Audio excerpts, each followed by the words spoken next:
अध्याय 14 स्नेप की दुर्भावना।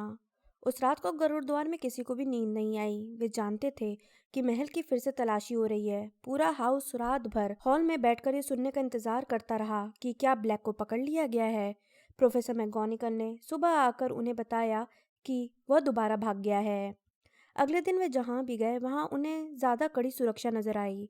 प्रोफेसर फ्लिटविक महल के अगले दरवाजे को सीरियस ब्लैक की बड़ी तस्वीर दिखाकर उसे पहचानना सिखा रहे थे। फिल्च गलियारों में घूमकर दीवारों की छोटी छोटी दरारों और चूहे के बिलों को बंद कर रहा था। सर कैटोगन को हटा दिया गया था। उसकी तस्वीर एक बार फिर 7वीं मंजिल की वीरान जगह पर पहुंच गई थी। मोटी औरत एक बार फिर लौट आई थी। हालांकि उसका हुलिया तो बिल्कुल ठीक हो चुका था, लेकिन वह अब भी बहुत घबराई हुई थी। वह इसी शर्त पर फिर से हाउस की रखवाली करने के लिए तैयार हुई थी कि उसे अतिरिक्त सुरक्षा दी जाए। उसकी रक्षा के लिए दो बुरे दिखने वाले दैत्यों को पहरेदार बनाया गया था। वे गलियारे में डरावने अंदाज में घूमते रहते थे, हुंकारों में बात करते थे और अपने अपने मुदगरों की तुलना करते थे। हैरी यह देखे बिना नहीं रह सका कि तीसरी मंजिल पर एक आंख वाली चुड़ैल की मूर्ति पर अब भी कोई पहरा नहीं था। ऐसा लग रहा था कि फ्रेड और जॉर्ज का यह अनुमान सही था कि सिर्फ वे ही, और अब हैरी, रॉन और हर्माइनी भी उसके भीतर छिपे खुफिया रास्ते के बारे में जानते थे। हैरी ने रॉन से पूछा, क्या तुम्हें लगता है हमें इसके बारे में किसी को बता देना चाहिए? यह बात तो तय है कि वह हनीड्यूक्स के रास्ते से नहीं आ रहा है, रॉन ने मना करते हुए कहा। अगर दुकान का ताला टूटा होता तो हमें अब तक खबर लग जाती। हैरी खुश था कि रॉन इस दिशा में सोच रहा था। अगर एक आंख वाली चुड़ैल का रास्ता बंद हो जाता तो वह दोबारा कभी हॉग्समीड नहीं जा पाता। रॉन तत्काल मशहूर हो गया। जिंदगी में पहली बार लोग हैरी के बजाय उसकी तरफ ज्यादा ध्यान दे रहे थे, और यह स्पष्ट था कि रॉन को भी इसमें मजा आ रहा था। हालांकि रात की घटना की वजह से वह अब भी बुरी तरह हिला हुआ था, लेकिन वह उसके बारे में सबको खुशी खुशी बताता था और पूरे विस्तार से बताता था। मैं सोया हुआ था, तभी मेरे कान में आवाज आई जैसे कोई चीज फट रही हो। मुझे लगा कि शायद मैं कोई सपना देख रहा हूँ, लेकिन फिर मुझे ठंडी हवा का झोंका महसूस हुआ। मैं जाग गया। मेरे बिस्तर के पर्दे का एक हिस्सा नीचे गिरा हुआ था। मैंने करवट बदली और तब जाकर मैंने देखा कि वो मेरे बिल्कुल पास खड़ा था, किसी कंकाल की तरह। उसके बाल बहुत गंदे और बड़े थे। उसके हाथ में बहुत लंबा चाकू था, 12 इंच का होगा।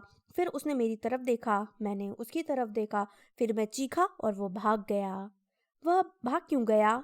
रॉन ने हैरी से पूछा जब उसकी खौफनाक कहानी सुन रही सेकेंड ईयर की लड़कियां वहां से चली गईं। वह भाग क्यों गया? हैरी भी इसी बात पर हैरान हो रहा था। अगर ब्लैक गलत बिस्तर पर पहुंच गया था तो फिर वह रॉन को खामोश करके हैरी की तरफ क्यों नहीं बढ़ा? ब्लैक ने 12 साल पहले यह साबित कर दिया था कि वो बेकसूर लोगों की हत्या करने से परहेज नहीं करता है, और इस बार तो उसके सामने 5 निहत्थे लड़के थे जिनमें से 4 सो रहे थे। वह जानता होगा कि तुम्हारी चीख सुनकर लोग आ जाएंगे और उसे महल से बाहर निकलने में बहुत मुश्किल होगी, हैरी ने सोचते हुए कहा। तस्वीर के छेद से बाहर निकलने से पहले उसे पूरे हाउस को मारना पड़ता, फिर उसे टीचर्स से भी मुकाबला करना पड़ता। नेविल की हालत बहुत शर्मनाक थी। प्रोफेसर मैकगोनिकल उससे इतनी ज्यादा नाराज थी कि उन्होंने उस पर यह प्रतिबंध लगा दिया था कि वह अब कभी हॉग्समीड घूमने नहीं जा पाएगा। उन्होंने उसे सजा भी दी थी। इसके अलावा उन्होंने सबको हिदायत दी थी कि कोई भी नेविल को पासवर्ड नहीं बताए। बेचारे नेविल को हर रात को हॉल के बाहर इंतजार करना पड़ता था ताकि कोई उसे अपने साथ हॉल के भीतर ले जाए। जब पहरेदारी कर रहे दैत्य उसकी तरफ गुस्से से घूरते थे तो वह दहल जाता था। बहरहाल इनमें से कोई भी सजा उतनी गंभीर नहीं थी जितनी उसकी दादी ने उसे दी थी। ब्लैक की घुसपैठ के 2 दिन बाद ही उसकी दादी ने नेविल को एक भोंपू भेजा। यह वह सबसे बुरी चीज थी जो हॉगवर्ट्स के किसी भी विद्यार्थी को नाश्ते के मेज पर मिल सकती थी। स्कूल के उल्लू बड़े हॉल में पंख फड़फड़ाते हुए आए। वे हमेशा की तरह डाक लेकर आए थे। एक बड़ा करेल उल्लू अपनी चोंच में लाल लिफाफा दबाकर नेविल के सामने पहुंचा। नेविल के मुंह से आह निकल गई। हैरी और रॉन नेविल के सामने ही बैठे थे। उन्होंने झट से पहचान लिया कि यह भोंपू था। रॉन को पिछले साल उसकी मम्मी ने एक भोंपू भेजा था। दौड़ लगाओ नेविल, रॉन ने सलाह दी। नेविल ने तत्काल यही किया। उसने लिफाफा उठाया और उसे बम की तरह पकड़ते हुए हॉल से बाहर भागा। यह देखकर नागशक्ति की टेबल पर ठहाके गूंजने लगे। प्रवेश हॉल में भोंपू में विस्फोट हो गया और नेविल की दादी की आवाज गूंजने लगी। जादू की वजह से उनकी आवाज सामान्य से 100 गुना तेज हो गई थी। वे चिल्ला चिल्ला कर नेविल को फटकार लगा रही थी कि उसकी वजह से पूरे परिवार का सिर शर्म से झुक गया है। हैरी नेविल के लिए इतना दुखी हो रहा था कि वह यह देख ही नहीं पाया कि उसके लिए भी एक चिट्ठी आई थी। हेडविग ने उसकी कलाई पर अपनी चोंच मारकर उसका ध्यान खींचा। आउच! ओह, धन्यवाद हेडविग। जब हेडविग नेविल की कॉर्नफ्लेक्स वाली प्लेट से खाने लगी तो हैरी ने अपना लिफाफा खोला। अंदर चिट्ठी में लिखा था, प्रिय हैरी और रॉन, आज शाम को लगभग 6 बजे हमारे साथ चाय पीने के बारे में क्या विचार है? हम आकर तुम्हें महल से ले जाएंगे। प्रवेश हॉल में हमारा इंतजार करना। तुम्हें अकेले बाहर जाने की इजाजत नहीं है। हैग्रिड, शायद वह ब्लैक के बारे में पूरी कहानी सुनना चाहता होगा, रॉन बोला। उस शाम 6 बजे हैरी और रॉन गुरुद्वारा टावर से बाहर आए। वे पहरेदारी कर रहे दैत्यों के पास से दौड़ते हुए निकले और प्रवेश हॉल की तरफ बढ़े। हैग्रिड पहले से ही उनका इंतजार कर रहा था। अच्छा हैग्रिड, रॉन बोला, मुझे लगता है कि तुम शनिवार की रात वाली घटना के बारे में सुनना चाहते होगे, है ना? हमने उसके बारे में सब कुछ पहले ही सुन लिया है। हैग्रिड ने महल का सामने वाला दरवाजा खोलकर उन्हें बाहर ले जाते हुए कहा। ओह, रॉन थोड़ा निराश दिखने लगा। हैग्रिड के केबिन में दाखिल होने पर उन्हें जो पहली चीज दिखी वह बकबीक था। वह हैग्रिड के पैबंद लगे गद्दे पर पसरा हुआ था। उसके विशाल पंख उसके शरीर के पास कसकर बंधे थे। वह किसी मरे हुए जानवर को खाने में जुटा था। इस अप्रिय दृश्य से अपनी आंखें हटाते हुए हैरी ने वार्डरोब के दरवाजे पर लटकी चीजें देखीं। यहाँ पर एक बहुत खतरनाक पीली और नारंगी टाई थी। वहाँ एक बड़ा और भूरा सूट भी टंगा था। हैरी ने पूछा, यह सब किस लिए, हैग्रिड? खतरनाक प्राणी का आत्मा समिति के सामने बकबीक का मुकदमा है, हैग्रिड ने कहा। इस शुक्रवार को हम उसे लंदन लेकर जा रहे हैं। हमने नाइट बस में 2 बिस्तर रिजर्व भी करवा लिए हैं। हैरी अपराधी महसूस करने लगा। वो बिल्कुल भूल ही गया था कि बकबीक का मुकदमा इतना करीब है, और रॉन के चेहरे पर आए परेशानी के भाव देखकर वह समझ गया कि रॉन भी यह बात पूरी तरह भूल गया था। वे अपना यह वादा भी भूल गए थे कि वे बकबीक के पक्ष में सबूत इकट्ठा करने में मदद करेंगे। फायरबोल्ट के आने के बाद उनके दिमाग से ये बात बिल्कुल ही निकल गई थी। हैग्रिड ने उनके लिए चाय उड़ेली और उन्हें एक प्लेट नाश्ता दिया। हैरी और रॉन ने नाश्ते को छुआ तक नहीं। हैग्रिड की पाक कला के बारे में उन्हें कोई खास अच्छे अनुभव नहीं थे। हमें तुम दोनों से कुछ बातचीत करनी है, हैग्रिड ने उन दोनों के बीच में बैठते हुए कहा। वह असामान्य रूप से गंभीर दिख रहा था। हैरी ने पूछा, किस बारे में? हरमाइनी के बारे में, हैग्रिड ने कहा। रॉन ने पूछा, हरमाइनी को क्या हुआ? वह बहुत परेशान है। क्रिसमस के बाद वो हमसे कई बार मिलने आई है। अकेलापन महसूस कर रही है। हैरी, पहले तो तुम अपनी फायरबोल्ट के कारण उससे बात नहीं कर रहे थे, और रॉन, अब तुम उससे इसलिए बात नहीं कर रहे हो क्योंकि उसकी बिल्ली ने इस कैबस को खा लिया। रॉन ने गुस्से से वाक्य पूरा किया। क्योंकि उसकी बिल्ली ने वही किया जो सभी बिल्लियां करती हैं, हैग्रिड ने दृढ़ता से आगे कहा। शायद तुम ये बात नहीं जानते हो, लेकिन वह इस बारे में कई बार रो चुकी है। इस समय उसे पढ़ाई में बहुत मुश्किल आ रही है। हमारे हिसाब से उसने अपने मुंह में इतना बड़ा कौर भर लिया है कि उससे चबाते नहीं बन रहा है। उस पर पढ़ाई का बोझ भारी है, लेकिन इसके बावजूद उसने बकबीक के मुकदमे में हमारी मदद करने का समय निकाल लिया। उसने सचमुच बहुत अच्छे सबूत खोज कर हमें दिए हैं। हमें लगता है अब उसके बचने की काफ़ी संभावना है ग्रेड, हमें माफ़ कर दो, हमें भी मदद करनी चाहिए थी, हैरी ने अजीब तरीके से कहा। हम तुम्हें दोष नहीं दे रहे हैं, हैग्रिड ने हैरी की माफ़ी को एक तरफ करते हुए कहा। ईश्वर जानता है कि तुम कितनी मेहनत कर रहे हो। हमने तुम्हें दिन रात क्विडिच की प्रैक्टिस करते देखा है, लेकिन हम तुम्हें बता दें, तुम दोनों को झाड़ुओं या चूहों के बजाय अपने मित्र को ज़्यादा महत्व देना चाहिए। हमें बस इतना ही कहना है। हैरी और रॉन ने एक दूसरे की तरफ परेशानी से देखा। रॉन, जब ब्लैक ने तुम्हें लगभग चाकू से मार ही दिया था, तब वो सचमुच बहुत दुखी थी। हरमाइनी बहुत अच्छी लड़की है, इसके बावजूद तुम दोनों उससे बात नहीं कर रहे हो। अगर वो उस बिल्ली से पीछा छुड़ा ले तो मैं उससे दोबारा बात करने लगूंगा, रॉन ने गुस्से से कहा। लेकिन वह तो उसे गोद में लिए घूमती है। वह बिल्ली पागल है, लेकिन हरमाइनी उसके खिलाफ एक भी शब्द नहीं सुन सकती है। देखो, लोग लगभग अपने पालतू जानवरों के बारे में कई बार थोड़े सनकी होते हैं, हैग्रिड ने समझदारी से कहा। उसके पीछे बकबीक ने मुर्दा जानवर की कुछ हड्डियां हैग्रिड के तकिए पर गिरा दीं। इसके बाद उन्होंने इस बारे में बात की कि क्विडिच कप में गुरुद्वार के जीतने की कितनी संभावना बढ़ गई है। 9 बजे हैग्रिड उन्हें महल तक छोड़ने आया। हॉल में लौटने पर उन्होंने देखा कि बहुत से विद्यार्थी नोटिस बोर्ड के आसपास खड़े थे। हॉग्समिड अगले सप्ताह। रॉन ने नए नोटिस को पढ़ने के लिए सिरों के ऊपर से झांक कर देखा। जब वे बैठ गए तो रॉन ने धीरे से पूछा, तुम भी चलोगे? देखो, फिल्च ने हनी ड्यूक्स वाले खुफिया रास्ते पर कोई पहरेदार नियुक्त नहीं किया है, हैरी ने और भी धीमे से कहा। हैरी, उसके दाएं कान में एक आवाज आई। हैरी चौंक गया और उसने पलट कर देखा। हरमाइनी उनके ठीक पीछे वाली टेबल पर बैठी थी और बीच में बनी पुस्तकों की दीवार के कारण वो उन्हें दिखाई नहीं दे रही थी। हरमाइनी बोली, हैरी, अगर तुम दोबारा हॉग्समिड गए तो मैं प्रोफेसर मैकगोनागल को नक्शे के बारे में बता दूंगी। देखा हैरी, वह क्या बोल रही है? रॉन हरमाइनी की तरफ देखे बिना ही घुर्राया। रॉन, तुम उसे अपने साथ कैसे ले जा सकते हो? सीरियस ब्लैक ने तुम्हारे साथ जो किया उसके बाद। मैं बिल्कुल सच कह रही हूँ, मैं सचमुच बता दूंगी। तो अब तुम हैरी को स्कूल से निकलवाना चाहती हो? रॉन ने गुस्से से कहा। क्या तुम इस साल हमें पहले ही काफी नुकसान नहीं पहुंचा चुकी हो? हरमाइनी ने जवाब देने के लिए मुंह खोला, लेकिन तभी क्रुक्शंस हल्की सी आवाज निकालते हुए उछलकर उसकी गोद में बैठ गई। हरमाइनी ने डरते डरते रॉन के चेहरे की तरफ देखा और क्रुक्शंस को उठाकर तेजी से लड़कियों के कमरों की तरफ चल दी। तो अब ऐसा करते हैं, रॉन ने हैरी से कहा, जैसे उनकी बातचीत में किसी ने वादा डाली ही ना हो। पिछली बार तो तुम कुछ भी नहीं देख पाए थे, तुम तो जोंकों की दुकान में गए भी नहीं थे। हैरी ने आसपास देखकर तसल्ली कर ली कि हरमाइनी तो नहीं सुन रही है। ठीक है, उसने कहा, लेकिन मैं इस बार अपना अदृश्य चोगा भी साथ लेकर चलूंगा। शनिवार की सुबह हैरी अदृश्य चोगे को बैग में और नक्शे को जेब में रखकर बाकी सबके साथ नाश्ता करने गया। हरमाइनी टेबल पर उसे शक भरी निगाहों से देखती रही, लेकिन हैरी ने उससे नजरें नहीं मिलाई। उसने इस बात का भी ध्यान रखा कि बाकी विद्यार्थियों के बाहर निकलते समय हरमाइनी यह देख ले कि वह प्रवेश हॉल में संगमरमर की सीढ़ियां चढ़कर वापस ऊपर जा रहा था। अच्छा, हैरी ने रॉन से कहा, लौटकर मुझे बताना कि तुमने क्या क्या देखा। रॉन ने मुस्कुराकर उसे आंख मारी। हैरी फुर्ती से तीसरी मंजिल पर गया और अपनी जेब से नक्शा निकाला। एक आंख वाली चुड़ैल के पीछे छिपते हुए उसने नक्शे की तह खोली। एक छोटा सा बिंदु उसकी तरफ आ रहा था। हैरी ने उसके नाम को गौर से देखा।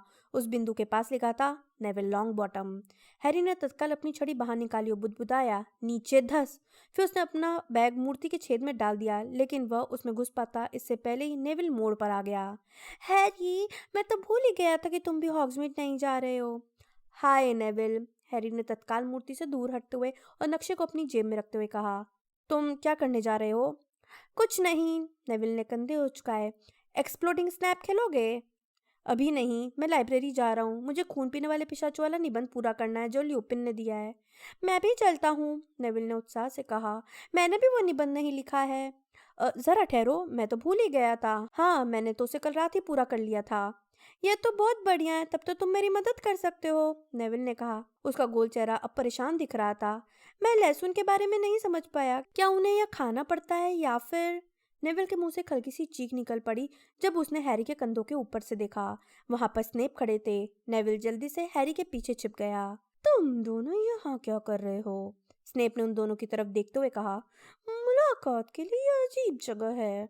हैरी को यह देखकर बहुत परेशानी हुई कि स्नेप की काली आंखें दोनों की तरफ से दरवाजे पर गईं और फिर एक आंख वाली चुड़ैल पर रुक गई। हम यहाँ मुलाकात नहीं कर रहे हैं, हैरी ने कहा। हम तो बस यहाँ टकरा गए। सचमुच? स्नेप ने कहा। पॉटर, ये तुम्हारी आदत है कि तुम अक्सर ऐसी जगहों पर पहुंच जाते हो जहां तुम्हें नहीं होना चाहिए, और हमेशा उसके पीछे कोई ना कोई कारण जरूर होता है।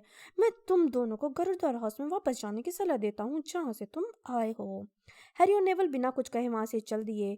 जब वे मोड़ पर मुड़े तो हैरी ने पलटकर देखा कि स्नेप एक आंख वाली चुड़ैल के सिर पर हाथ फिरा रहा था और उसे काफी गौर से देख रहा था। मोटी औरत की तस्वीर के पास पहुंचकर हैरी नेवल से पीछा छुड़ाने में कामयाब हो गया। उसने उसे पासवर्ड बता दिया और फिर यह नाटक किया कि वो खून पीने वाले पिशाचों का निबंध लाइब्रेरी में छोड़ आया है। इसके बाद वो जल्दी से पलटकर वहां से भागा। पहरा दे रहे दैत्यों की नजर से दूर होने के बाद उसने दोबारा नक्शा बाहर निकाला और उसे अपनी नाक के पास सटा लिया। तीसरी मंजिल का गलियारा अब वीरान दिख रहा था। हैरी ने नक्शे को बहुत ध्यान से देखा। उसे देखकर बहुत राहत मिली कि सेवरस स्नेप का छोटा बिंदु अब अपने ऑफिस में था। वो भागकर एक आंख वाली चुड़ैल के पास गया। उसने उसका कुबड़ खोला और अंदर घुसकर नीचे फिसलने लगा। कुछ समय बाद वह भी अपने बैग के पास खुफिया गलियारे में पहुंच गया। उसने एक बार फिर नक्शे पर लिखे शब्द मिटाए और भागने लगा। अदृश्य चोगे में पूरी तरह छिपा हुआ हैरी हनी ड्यूक से बाहर सूरज की रोशनी में निकला और उसने रॉन की पीठ पर हाथ रख दिया। उसने बुदबुदाकर कहा, मैं हूँ। रॉन ने दबे होठों से पूछा, तुम्हें इतनी देर कैसे हो गई? स्नेप वहां पर घूम रहे वे लोग हाई स्ट्रीट की तरफ चल दिए। तुम कहाँ हो? रॉन अपने मुंह के कोने से बुदबुदाया। क्या तुम साथ में चल रहे हो? जब तुम अदृश्य होते हो तो बहुत अजीब लगता है। वे लोग पोस्ट ऑफिस तक गए। वहां पर रॉन ने नाटक किया कि वह मिस्र में बिल के पास चिट्ठी भेजने के लिए उल्लुओं की कीमत देख रहा है। वह चाहता था कि हैरी वहां के माहौल को अच्छी तरह से देख ले। वहां कम से कम 300 उल्लू बैठे होंगे जो उसकी तरफ देख रहे थे और शोर मचा रहे थे। वहां पर भारी भरकम उल्लू तो थे ही, छोटे छोटे उल्लू भी थे जो सिर्फ हनी ड्यूक्स में ही स्थानीय डाक पहुंचाते थे। ये उल्लू इतने छोटे थे कि हैरी की मुट्ठी में समा सकते थे। फिर वे जोंको की दुकान में गए। वहां पर हॉगवर्ट्स के इतने सारे विद्यार्थी थे कि हैरी को बहुत फूंक फूंक कर कदम रखना पड़ा। वह नहीं चाहता था कि उसका पैर किसी पर पड़ जाए और वो विद्यार्थी दहशत के मारे चीखने लगे। वहां पर इतनी मजेदार चीजें थी कि फ्रेड और जॉर्ज को भी मजा आ जाता। हैरी ने फुसफुसाते हुए रॉन को चीजें खरीदने के लिए कहा और अपने चोगे के नीचे से उसे कुछ गैलियन दे दिए। जब वे जोको की दुकान से बाहर निकले तो उनका पर्स काफी खाली हो चुका था। बहरहाल उनकी जेबें फूल चुकी थीं क्योंकि उनमें गोबर बम, हिच की मिठाइयाँ, मेढक के अंडों का साबुन और नाक काटने वाले चाय के कप रखे थे। दिन सुहाना और हवादार था। दोनों को लगा कि ऐसे मौसम में खुली हवा में घूमना चाहिए, इसलिए वे थ्री ब्रूम स्टिक के आगे वाली चढ़ाई चढ़कर चीखती हवेली को देखने गए, जिसे ब्रिटेन की सबसे बुताहा इमारत माना जाता था। यह बाकी गांव से थोड़ी दूर थी। बंद खिड़कियों और उजाड़ बगीचे के कारण चीखती हवेली दिन के उजाले में भी डरावनी दिख रही थी।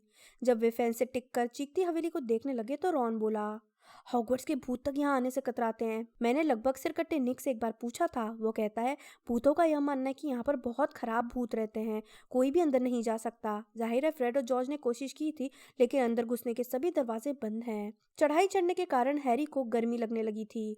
वह सोच रहा था कि कुछ मिनट के लिए चोगा उतार कर ठंडी हवा खा ले, लेकिन तभी उसे थोड़ी दूर पर कुछ आवाजें सुनाई दीं। ऐसा लग रहा था कि कोई पहाड़ी की दूसरी तरफ से हवेली की ओर आ रहा था। कुछ पल बाद मेलफॉय नजर आया। उसके पीछे क्रैब और गोयल भी थे। मेलफॉय उन्हें कुछ बता रहा था। मेरे डैडी का उल्लू कभी भी आ सकता है। सुनवाई में वे ये बताने गए कि मेरे हाथ का कितना बुरा हाल हुआ था। वे ये भी बताएंगे कि मैं 3 महीने तक उसका इस्तेमाल नहीं कर पाया। क्रैब और गोयल खी करते हुए हंसे। मैं सचमुच चाहता हूँ कि उस बड़े बालों वाले मूर्ख को गरुड़स्व का बचाव करते सुनूं। वह किसी का भी नुकसान नहीं कर सकता है, कसम से। समझ लो कि अब वह गरुड़स्व किसी भी हालत में नहीं बच सकता। मेल्फॉय को अचानक रॉन दिख गया, जिससे उसके पीले चेहरे पर तुरंत एक दुष्ट मुस्कान आ गई। तुम यहाँ क्या कर रहे हो वीजली? मेल्फॉय ने रॉन के पीछे उजाड़ हवेली को देखा। वीजली, ऐसा लग रहा है कि तुम यहाँ पर रहने के बारे में सोच रहे हो। शायद ये सपना देख रहे हो कि तुम्हारा अपना बेडरूम हो। मैंने सुना है कि तुम्हारा पूरा परिवार एक ही कमरे में सोता है। क्या यह सच है? हैरी ने रॉन का दुशाला पीछे से खींचा ताकि रॉन मेल्फॉय पर हमला न करे। उसने रॉन के कान में फुसफुसा कर कहा, उसे मुझ पर छोड़ दो। यह इतना सुहाना अवसर था कि हैरी से छोड़ना नहीं चाहता था। हैरी चुपचाप रेंगता हुआ मेल्फॉय, क्रैब और गोयल के पीछे गया और नीचे झुककर उसने कीचड़ उठा लिया। मेल्फॉय ने रॉन से कहा, हम अभी तुम्हारे दोस्त हैग्रिड के बारे में ही बातें कर रहे थे। हम यह कल्पना कर रहे थे कि वह खतरनाक प्राणी खात्मा समिति के सामने क्या कह रहा होगा। तुम्हें क्या लगता है जब उसके गरुड़ का सिर काट दिया जाएगा तो वो क्या रोएगा? छप्पाक! मेल्फॉय के सिर पर कीचड़ पड़ने से उसका सिर झटके से आगे की तरफ हो गया। उसके सुनहरे बाल अचानक कीचड़ में सन गए थे। क्या है? रॉन ठाके मारकर हंस रहा था कि उसे खड़े रहने के लिए फेंस का सहारा लेना पड़ा। मेल्फॉय, क्रैब और गोयल पलटकर चारों तरफ पागलों की तरह देख रहे थे। मेल्फॉय अपने बाल साफ करने की कोशिश कर रहा था। कौन है? ये किसने किया? यहाँ पर भूत रहते हैं, है ना? रॉन बोला। उसके बोलने का अंदाज ऐसा था जैसे वो मौसम के बारे में बातें कर रहा हो। क्रैब और गोयल डरे हुए दिख रहे थे। उनकी उभरी हुई मांसपेशियां भूतों से मुकाबला नहीं कर सकती थी। मेल्फॉय पागलों की तरह खाली जगह को घूर रहा था। हैरी थोड़ा आगे बढ़ा, जहां पर बहुत बदबूदार और हरा सा कीचड़ पड़ा था। छपाक! इस बार क्रैब और गोयल पर भी कीचड़ की बरसात हो गई। गोयल गुस्से से कूदने लगा और अपनी छोटी छोटी बेजान आंखों को साफ करने की कोशिश करने लगा। कीचड़ वहां से आया था। मेल्फॉय ने अपना चेहरा साफ किया और हैरी से 6 फुट दूर इशारा किया। क्रैब आगे बढ़ा। उसके लंबे हाथ किसी प्रेत की तरह आगे फैले हुए थे।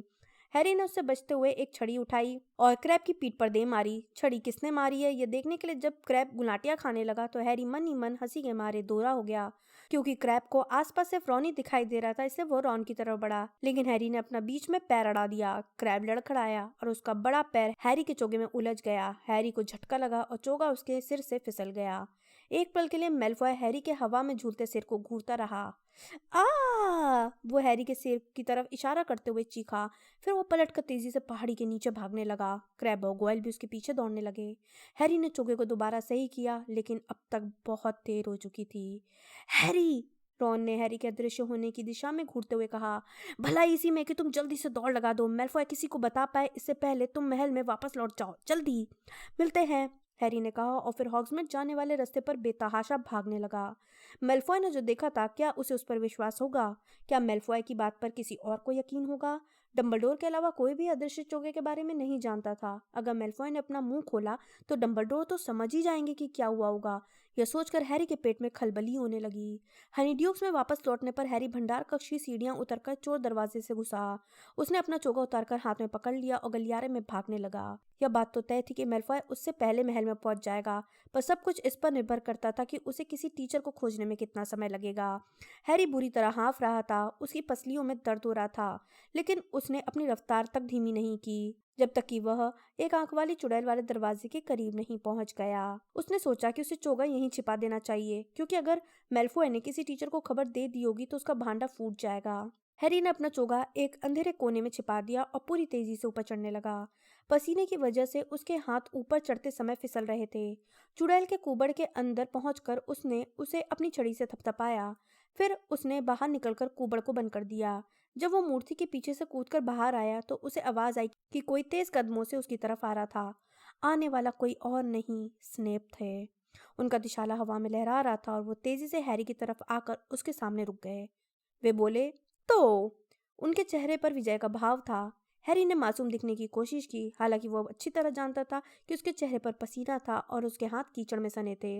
अपने हाथों को स्नेप की नज़र से छिपाने के लिए हैरी ने उन्हें अपनी जेब में रख लिया। स्नेप ने कहा, मेरे पीछे आओ पॉटर। हैरी उनके पीछे पीछे सीढ़ियों से उतरा। स्नेप की नज़र बचाकर उसने अपने कीचड़ सने हाथ दुशाले के भीतरी हिस्से से पोंछने की कोशिश की। वे सीढ़ियों से उतरकर तहखाने में पहुंचे और स्नेप के ऑफिस के भीतर गए। हैरी यहाँ पहले सिर्फ एक बार आया था और वह तब भी बहुत मुश्किल में था। उसने देखा कि स्नेप ने पिछली बार से अब तक के बीच कुछ नई भयानक गिलगिली चीजें इकट्ठा कर ली थी, जो उनके डेस्क के पीछे शेल्फों पर रखी थीं। आग की रोशनी में चमकते भयानक शेल्फ माहौल को और डरावना बना रहे थे। बैठो, स्नेप ने कहा। हैरी बैठ गया, लेकिन स्नेप खड़े रहे। फिर स्नेप बोले, मेलफॉय ने मुझे अभी अभी एक अजीब सी कहानी सुनाई है पॉटर। हैरी ने कोई जवाब नहीं दिया। उसने मुझे बताया कि चीखती हवेली के पास उसे वीजली मिला था, जो अकेला दिख रहा था। अब भी हैरी कुछ नहीं बोला। मेलफॉय का कहना है कि वो वीजली से बातें कर रहा था कि तभी किसी ने उसके सिर पर कीचड़ फेंका। तुम्हें क्या लगता है क्या हुआ होगा? हैरी ने थोड़ा हैरान दिखने की कोशिश की। मुझे क्या मालूम प्रोफेसर। स्नेप की आंखें हैरी की आंखों को भेद रही थीं। यह गरुड़ वशु को घूरने की तरह था। हैरी ने कोशिश की कि उसकी पलकें न झपकें। फिर मेलफॉय ने एक बहुत ही अजीब दृश्य देखा। क्या तुम कल्पना कर सकते हो कि वो क्या हो सकता है पॉटर? नहीं, हैरी ने कहा, जो अब मासूम बनकर उत्सुकता दिखाने की कोशिश कर रहा था।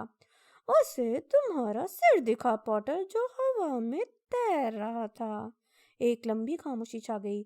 शायद उसे मैडम पॉम्फ्रे के पास जाना चाहिए, हैरी ने कहा। अगर वो इस तरह की चीजें देख रहा है तो। तुम्हारा सिर हॉग्समीड में क्या कर रहा था पॉटर? स्नेप ने धीमे से कहा। तुम्हारे सिर को हॉग्समीड जाने की इजाजत नहीं है। तुम्हारे शरीर के किसी भी हिस्से को हॉग्समीड जाने की इजाजत नहीं है। मैं जानता हूँ, हैरी बोला।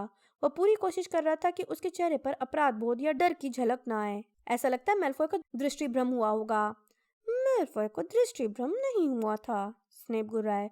उन्होंने नीचे झुककर उसकी कुर्सी के दोनों हत्थों पर अपने हाथ रख दिए, जिस पर हैरी बैठा था, और अपना सिर हैरी के चेहरे के बिल्कुल पास लाकर कहा, अगर तुम्हारा सिर हॉग्समीड में था तो तुम्हारा बाकी शरीर भी वहीं था। मैं गरुड़द्वार हाउस में था, हैरी ने कहा, जैसा आपने कहा था। क्या कोई इस बात की गवाही दे सकता है? हैरी कुछ नहीं बोला। स्नेप के पतले चेहरे पर कुटिल मुस्कान आ गई। उन्होंने दोबारा सीधे खड़े होते हुए कहा, जादू मंत्रालय और सभी लोग मशहूर हैरी पॉटर को सीरियस ब्लैक से बचाने की कोशिश कर रहे हैं, लेकिन मशहूर हैरी पॉटर अपनी मनमर्जी का मालिक है। उसकी सुरक्षा के बारे में सामान्य लोग चिंता करते हैं तो करते रहें। मशहूर हैरी पॉटर की तो जहाँ मर्जी आएगी वो वहीं जाएगा और परिणामों की परवाह नहीं करेगा। हैरी चुप रहा। स्नेप उसे उकसाना चाहते थे ताकि वो सच्चाई उगल दे, लेकिन उसने संकल्प कर लिया था कि वो सच्चाई नहीं बताएगा। स्नेप के पास कोई सबूत नहीं था अब तक। फिर स्नेप की आंखों में चमक आ गई जब उन्होंने अचानक कहा, पॉटर, तुम बिल्कुल अपने पिता की तरह हो। वे भी बहुत घमंडी थे। क्विडिच के खेल में थोड़ी सी योग्यता होने की वजह से उन्हें लगता था कि वे हम सब लोगों से श्रेष्ठ थे। वे अपने दोस्तों और चमचों के साथ पूरे स्कूल में घमंड से इतराते फिरते थे। तुम दोनों में बहुत सी बातें एक सी हैं। हैरी खुद को रोक पाए इससे पहले उसके मुंह से निकल पड़ा, मेरे पिता घमंडी नहीं थे और ना ही मैं हूँ। तुम्हारे पिता भी नियमों को ज्यादा महत्व नहीं देते थे, स्नेप आगे बोलते रहे। उनके पतले चेहरे पर नफरत के भाव थे। नियम तुच्छ लोगों के लिए थे, क्विडिच कप विजेताओं के लिए नहीं थे। उनका सिर घमंड में इतना फूला हुआ था। चुप रहिए। हैरी अचानक उछलकर खड़ा हो गया। प्रिवेट ड्राइव में गुजारी आखिरी रात के बाद उसे इतना गुस्सा कभी नहीं आया था। उसे यह परवाह भी नहीं थी कि यह सुनने के बाद स्नेप का चेहरा सख्त हो गया था और उनकी काली आंखें खतरनाक तरीके से चमकने लगी थी। तुमने मुझसे क्या कहा पॉटर? हैरी चीखा। मैंने आपसे कहा कि आप मेरे डैडी के बारे में गलत सलत बातें ना कहें। मैं सच्चाई जानता हूँ। उन्होंने आपकी जान बचाई थी। डम्बलडोर ने मुझे सब बता दिया है। अगर मेरे डैडी आपको नहीं बचाते तो आज आप यहाँ नहीं खड़े होते। स्नेप की भूरी चमड़ी अब फटे दूध के रंग की हो गई थी। और क्या हेडमास्टर ने तुम्हें यह नहीं बताया कि तुम्हारे पिता ने किन हालात में मेरी जान बचाई थी? उन्होंने फुसफुसा कर पूछा। या फिर उन्होंने ये सोचकर पूरी बात नहीं बताई कि सुनने के बाद पॉटर के नाजुक कानों को तकलीफ होगी? हैरी ने अपने होंठ काट लिए। वो पूरी बात नहीं जानता था और वो स्नेप के सामने मानने को तैयार भी नहीं था, लेकिन स्नेप ने सच्चाई का अंदाजा लगा लिया। पॉटर, मैं नहीं चाहता कि तुम अपने पिता पर झूठा घमंड करो। उन्होंने अपने चेहरे पर एक भयंकर मुस्कान लाते हुए कहा।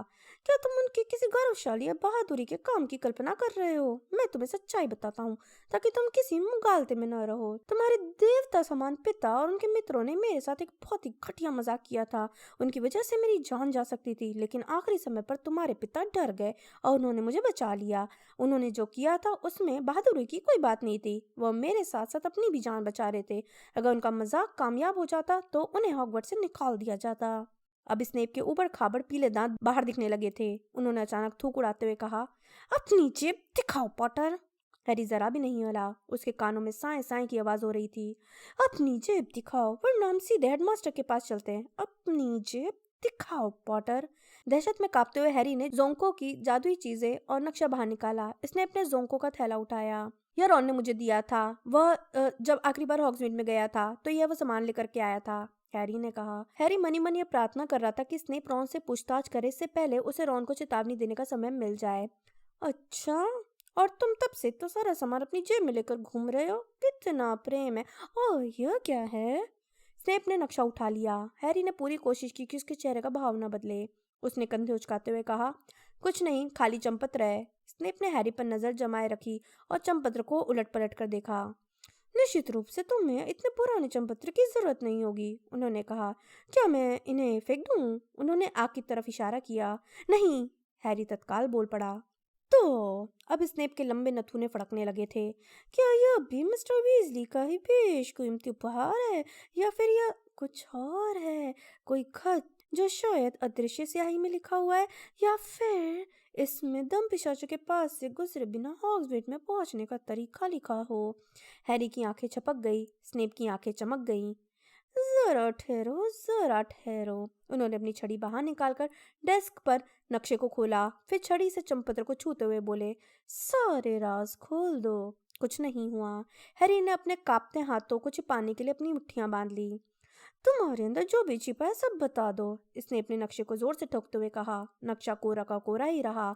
शांत रहने के लिए हैरी गहरी ठंडी सांसें ले रहा था। इसने अपने नक्शे पर छड़ी मारते हुए कहा, हॉगवर्ट्स के प्रोफेसर स्नेवरस स्नेप तुम्हें आदेश देते हैं कि तुम अपने अंदर की छिपी जानकारी प्रकट कर दो। ऐसा लगा जैसे अदृश्य हाथ इस पर लिख रहा हो। नक्शे की चिकनी सतह पर शब्द उभरने लगे। मिस्टर मूनी प्रोफेसर स्नेप को शुभकामनाएं देते हैं और उनसे यह विनती करते हैं कि वे अपने बहुत बड़ी नाक दूसरों के मामले में न अड़ाएं। स्नेप सन्न रह गए। हैरी भी यह संदेश पढ़कर अवाक रह गया, लेकिन नक्शा यहीं नहीं रुका। इस वाक्य के नीचे और वाक्य उभर आए। मिस्टर प्रॉन्क्स मिस्टर मूनी की बातों से सहमत हैं और यह जोड़ना चाहते हैं कि प्रोफेसर स्नेप बदसूरत और मूर्ख हैं। अगर स्थिति इतनी गंभीर नहीं होती तो हैरी को यह बहुत मजेदार लगता। इसके बाद भी शब्द उभरते रहे। मिस्टर पैटफुड इस बात पर हैरान है कि तुम जैसा बेवकूफ प्रोफेसर कैसे बन गया। हैरी ने दहशत में अपनी आंखें बंद कर ली। जब उसने आंखें खोली तो नक्शे पर आखिरी शब्द उभर आए। मिस्टर वर्मटेल प्रोफेसर स्नेप का अभिवादन करते हैं और यह सलाह देते हैं कि वे अपने गंदे और चिपचिपे बाल धोकर आएं। हैरी धमाके का इंतजार करने लगा। तो इसने अपने धीमे से कहा, हमें इसकी जांच करनी होगी। आग के पास जाकर उन्होंने अंगीठी पर रखे जार से मुट्ठी भर चमकता पाउडर उठाया और उन्हें लपटों में फेंक दिया। ल्यूपिन, स्नेप ने आग की दिशा में कहा, एक मिनट में यहाँ आइए, मुझे आपसे बात करनी है। पूरी तरह से हैरान हैरी आग की तरफ देखता रहा। उसमें एक बड़ा आकार उभर रहा था जो बहुत तेजी से घूम रहा था। कुछ पल बाद प्रोफेसर ल्यूपिन अंगीठी में से बाहर निकलकर अपने गंदे दुशाले पर लगी राख को साफ कर रहे थे। ल्यूपिन ने धीमे से पूछा, तुमने मुझे बुलाया सेवरस? हाँ, स्नेप ने कहा। अपनी मेज पर आते समय उनका चेहरा गुस्से में ऐड गया था। मैंने पॉटर से उसकी जेब खाली करवाई। उसकी जेब में यह निकला था। स्नेप ने चंपत्र की तरफ इशारा किया जिस पर मूनी, वर्मटेल, पेटफुट और प्रॉन्स के शब्द अब भी चमक रहे थे। ल्यूपिन के चेहरे पर एक अजीब सा भाव आ गया। तो स्नेप ने पूछा। ल्यूपिन नक्शे की तरफ घूर रहे थे। हैरी को ऐसा लगा जैसे ल्यूपिन बहुत तेजी से सोच रहे थे। तो स्नेप ने एक बार फिर पूछा, मुझे लगता है किसी ने इस चंपत्र पर शैतानी जादू किया है। ल्यूपिन, तुम इस क्षेत्र में विशेषज्ञ हो। तुम्हें क्या लगता है पॉटर को यह चीज कहाँ मिली होगी? ल्यूपिन ने अपनी नजरें उठाई और हैरी की दिशा में देखते हुए उसे बीच में न बोलने का इशारा किया। शैतानी जादू, उन्होंने धीमे से दोहराया। क्या तुम्हें सचमुच ऐसा लगता है सेवरस? मुझे तो लगता है कि ये चंपत्र हर पढ़ने वाले के बारे में अपमानजनक बातें कहता है। यह बचकाना है लेकिन खतरनाक नहीं। मुझे लगता है हैरी ने इसे जोक शॉप से खरीदा होगा। अच्छा, स्नेप ने कहा। उनका जबड़ा अब गुस्से के कारण सख्त हो गया था। तुम्हें लगता है कि उसे ये जोक शॉप में मिला होगा? कहीं ऐसा तो नहीं है उसे सीधे निर्माताओं से मिला हो? हैरी को समझ में नहीं आया कि स्नेप क्या कहना चाहते थे और ल्यूपिन ने भी ऐसा ही जताया। तुम्हारा क्या मतलब है? मिस्टर वर्मटेल या इनमें से किसी और से? उन्होंने पूछा। हैरी, क्या तुम में से किसी को जानते हो? नहीं, हैरी ने जल्दी से कहा। देखा सेवरस? ल्यूपिन ने स्नेप की तरफ मुड़ते हुए कहा। मुझे तो यह जोंको की दुकान का सामान लगता है। जैसा नाटक में प्रवेश करने का संकेत हुआ हो, रॉन ठीक उसी समय सही समय पर धड़धड़ाता हुआ ऑफिस में घुसा। वह बुरी तरह हाँफ रहा था और स्नेप की डेस्क से जरा सी दूरी पर ही रुका। उसने अपने सीने पर हाथ रखकर बोलने की कोशिश की। मैंने हैरी को वह सामान दिया था। उसकी सांस अटक गई। जोंको की दुकान में बहुत समय पहले खरीदा था। देखा? ड्यूपिन ने ताली बजाई और खुश होकर चारों तरफ देखा। इससे सारी गुत्थी सुलझ गई। सेवरस, मैं इसे रख लेता हूँ। उन्होंने नक्शे को तय करके अपने दुशाले के भीतर रख लिया। हैरी और रॉन, तुम मेरे साथ आओ। मुझे अपने खून पीने वाले पिशाचों के निबंध के बारे में तुमसे कुछ कहना है। माफ करना सेवरस। जब वे स्नेप के ऑफिस से निकले तो हैरी की हिम्मत नहीं हुई कि वह स्नेप की तरफ देख ले। वह, रॉन और ल्यूपिन बिना कुछ बोले प्रवेश हॉल तक गए। फिर हैरी ल्यूपिन की तरफ मुड़ा। प्रोफेसर, मैं बहाने नहीं सुनना चाहता हूँ, ल्यूपिन ने तुरंत बीच में बोलते हुए कहा। उन्होंने वीरान प्रवेश हॉल में चारों तरफ देखा और धीमी आवाज में कहा। मुझे मालूम है कि मिस्टर फिल्च ने इस नक्शे को कई साल पहले जब्त कर लिया था। हाँ, मैं जानता हूँ यह नक्शा है। उन्होंने हैरी और रॉन को हैरान दिखते हुए कहा। मैं यह नहीं जानना चाहता कि यह तुम्हारे पास कैसे आया, लेकिन मैं इस बात पर हैरान हूँ कि तुमने इसे लौटाया क्यों नहीं, खास तौर पर उस घटना के बाद जब एक विद्यार्थी ने अपने पासवर्ड लापरवाही से गुमा दिए थे। और मैं तुम्हें नक्शा वापस नहीं दूंगा हैरी। हैरी को यह उम्मीद थी, इसलिए उसने विरोध नहीं किया। वह तो पूरी बात समझने के लिए उत्सुक था। स्नेप को ऐसा क्यों लगा कि मुझे ये निर्माताओं ने दिया होगा? क्योंकि ल्यूपिन झिझके। क्योंकि इस नक्शे को बनाने वाले तुम्हें लालच देकर स्कूल से बाहर निकलवाना चाहते थे। उन्हें बहुत मजेदार लगता। क्या आप उन्हें जानते हैं? हैरी प्रभावित होते हुए बोला। हम मिल चुके हैं, ल्यूपिन ने रूखेपन से कहा। वे इस समय जितने गंभीर दिख रहे थे इतना पहले कभी नहीं दिखे थे। हैरी, अब मुझसे दोबारा यह उम्मीद मत करना कि मैं तुम्हें बचाऊंगा। सीरियस ब्लैक को तुम्हें बहुत गंभीरता से लेना चाहिए। दम पिशाचों के पास आने पर तुम्हारे कानों में जो आवाज़ें सुनाई देती हैं उनका तुम पर असर होना चाहिए। हैरी, तुम्हारे माता पिता ने तुम्हारी जान बचाने के लिए अपनी जान दी थी। इसका बदला तुम यह देकर दे रहे हो। इतने बड़े त्याग को एक जादुई नक्शे के कारण जोखिम में डाल रहे हो। वे दूर चले गए। हैरी को स्नेप के ऑफिस में जितना बुरा लग रहा था उससे ज्यादा बुरा उसे इस वक्त लग रहा था। धीरे धीरे वो और रॉन संगमरमर की सीढ़ियां उतरे। जैसे ही हैरी एक आंख वाली चुड़ैल के पास पहुंचा, उसे अदृश्य चोगी की याद आ गई। अदृश्य चोगा भी चुड़ैल के अंदर ही पड़ा था, लेकिन उसकी हिम्मत नहीं हुई कि वो जाकर उसे उठा लाए। सब मेरी गलती है, रॉन ने अचानक कहा। मैंने ही तुम्हें जाने की सलाह दी थी। ल्यूपिन सही कहते हैं, हमने बेवकूफ़ी का काम किया था। हमें यह नहीं करना चाहिए था। उसने बात अधूरी छोड़ दी। वे उस गलियारे में पहुंच गए थे जहां दैत्य पहरा दे रहे थे। हरमाइनी उनकी तरफ आ रही थी। उसके चेहरे पर नजर डालते ही हैरी को यह यकीन हो गया कि उसे सारी घटना मालूम हो गई थी। उसके मन में दहशत होने लगी कि क्या हरमाइनी ने प्रोफेसर मैगोनिकल को बता दिया था। जब हरमाइनी उनके पास आकर रुक गई तो रॉन गुस्से में बोला, हमारी हंसी उड़ाने आई हो या फिर हमारी चुगली करके चली आ रही हो? नहीं, हरमाइनी बोली। उसके हाथ में एक चिट्ठी थी और उसके होंठ कांप रहे थे। मैं तुम्हें यह खबर सुनाना चाहती हूँ। हैग्रिड मुकदमा हार गया है। बगबीक को मौत की सजा सुनाई गई है।